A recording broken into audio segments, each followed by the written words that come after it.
کی روح شامل ہے اس صفحے کے اندر.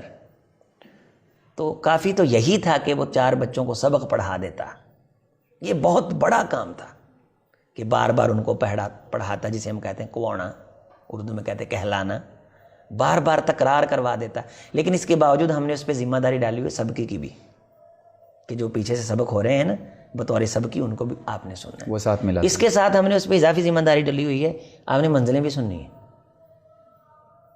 اور اس کے اوپر مزید ذمہ داری ڈالی ہوئی ہے کہ کلاس میں اس طرح بیٹھنا ہے. اس کے اوپر مزید ذمہ داری یہ ہے کہ تیری کلاس کا طالب علم دائیں بائیں نہ دیکھے، ان کو بھی دیکھنا ہے. اس کے اوپر مزید ذمہ داری ڈالی ہوئی ہے کہ اگر کسی بچے کی لفظی غلطی آ گئی، وہ تو کبیرہ گناہ ہے، ہم بھی اسے سمجھتے ہیں، اور اگر اس کی اعرابی غلطی کے ساتھ ساتھ لحن خفی کی غلطی آتی ہے تو وہ بھی نہ قابل برداشت ہے. اس نے کان اس طرف بھی رکھنا ہے. اور اوپر سے میں نے بچے اس کو 25 دیے ہوئے ہیں، یہ کم از کم ہے. اللہ. زیادہ سے زیادہ تو مجھے یہ بھی ایک ادارے کے بارے بتایا گیا کہ وہاں کے قاری صاحب ہیں، ایک استاد ہیں، اور ان کے پاس 100 بچہ ہے. ایک 100 بچہ ہے. اچھا جی، یہ ساری جو ذمہ داری وہ ادا کر رہے ہیں، اور اس کو ہم نے نچوڑ لیا ایسے. اس کے بعد وہ کلاس سے نکلتا ہے، یوں کر کے وہ انگڑائی لیتا ہے، تو کوئی نہ کوئی بابا وہاں کھڑا ہوتا ہے، لو جی انہوں نے مسیتے کھڑے ہونے دے نہیں پتا ہے گا. وہ بھی اعتراضات ہیں. پھر اس کا بھی اس نے سامنا کرنا. اس کا بھی ازالہ. اگر 2 بچے وہاں کھیل رہے ہیں، انہوں نے کوئی شرارت کر لی ہے، اب وہ ساری تہذیب ہمیں سکھاتا ہے جس کی گھر میں نہیں سنی جاتی. اب اس قاری صاحب نے اس کا بھی سامنا کرنا ہے.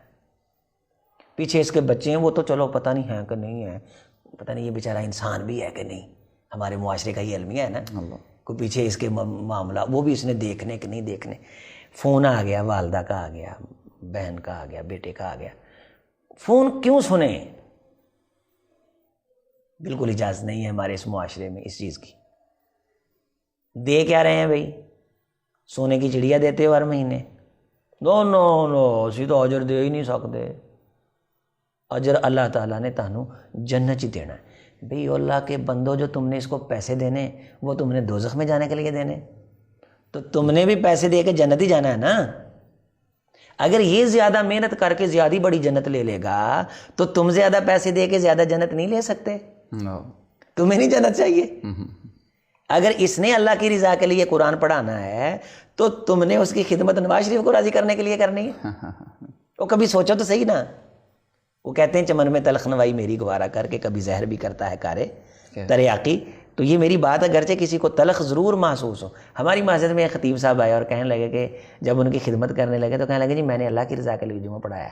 تو میں نے کہا یہ جو ہم آپ کو پیسے دے رہے ہیں نا، یہ ہم عمران خان کو راضی کرنے کے لیے دے رہے ہیں. اسے بات سمجھ آ گئی.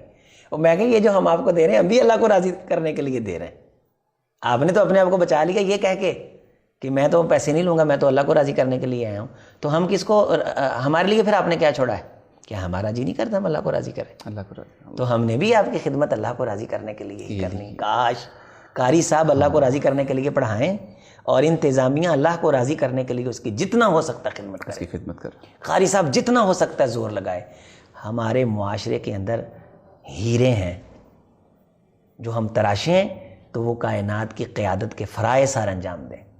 ہمارے ان شعبوں سے نکلنے والے بچے قرآن مجید سے جو بیزار ہوتے ہیں نا، اس کی استاذ کی روح کا ان پہ اثر پڑتا ہے. قاری صاحب یہ میری بات نوٹ فرما لیں، سامعین و ناظرین بھی نوٹ کر لیں. اگر قاری صاحب کلاچ بیٹھے نے مجبوری سمجھ کے، اگرچہ نہیں بھی بتاتے، رسول رحمت علیہ الصلوۃ والسلام جب معراج پہ گئے آپ کو شہد پیش کیا گیا، آپ کو شراب بھی پیش کی گئی، دودھ بھی پیش کیا گیا. آپ علیہ الصلوۃ والسلام نے دودھ کا پیالہ لیا اور پی لیا. وہاں فرشتے نے رسول رحمت علیہ السلام سے کہا کہ اگر آپ شراب کا پیالہ پکڑ لیتے فغاوت امت تو آپ کی امت گمراہ ہو جاتی. اب امت تو نیچے ہے، امت کون سا دیکھ رہی ہے کہ رسول صلی اللہ علیہ وسلم نے وہاں کون سا پیالہ لیا. استاد 7 پردوں کے اندر بھی بیٹھا کوئی سوچ رہا ہو نا، اس کے اثرات طلبہ پہ پڑتے ہیں. وہ صبح بھی بیزار، دوپہر کو بھی بیزار، شام کو بھی بیزار، قرآن پڑھا رہا ہے، ڈنڈا ہاتھ میں پکڑا ہوا ہے. جب وہ خود خوش نہیں ہے قرآن کی خدمت کر کے تو اس کے سامنے بیٹھے ہوئے بچے اس پر اچھے اثرات نہیں مرتب. وہ قرآن مجید پڑھیں گے ضرور لیکن قرآن مجید دل سے نہیں پڑھیں گے، روح سے نہیں پڑھیں. روح سے نہیں پڑھیں گے. ہم نے اس کی روح کو بے چین کیا ہوا ہے, مضطرب کیا ہوا ہے, منتشر الخیال کیا ہوا ہے. کبھی وہ ادھر دیکھتا ہے, کبھی ادھر دیکھتا ہے, اور کبھی وہ گھر کو سوچتا ہے, کبھی معیشت کو سوچتا ہے, کبھی اپنے فیوچر کو سوچتا ہے, اور بیٹھا ہے سامنے, تھوڑی دیر کے بعد وہ پھٹی کھڑکا دیتا ہے, بچے یوں یوں کر کے ہل لیتے ہیں, اور پھر ایسا وہ اوپر چھا کر کے بیٹھا ہے کہ جس طرح نعوذ باللہ بچے قرآن مجید نہیں پڑھنے آئے, جیسے کوئی سزا بھگتنے آئے ہوئے ہیں. ٹانگ سیدھی نہیں بچہ کر سکتا. کیوں بھائی, تم نے گوڈے پہ کیوں بٹھانا؟ یہ کس نے یہ طریقہ ایجاد کیا ہے؟ تو آپ بچوں کو بھی ریلیکس رکھیں, خود بھی ریلیکس رہیں. یہ سب کچھ تب ہوگا جب ہم ایک دوسرے کے درد کو محسوس کریں گے. قاری صاحب جو ہیں ہمارے شعبہ حفظ کے اساتذہ ہیں, ہمارے سر کا تاج ہیں, ان کا درد ہمارے دل میں ہے. ہم یہ چاہتے ہیں کہ ہم ان کے بارے کوئی نہ کوئی لوگوں کو بریف کریں, لوگوں کی رہنمائی کریں, اور ان کے وظیفے کے بارے ہم ایک باقاعدہ مہم چلائیں.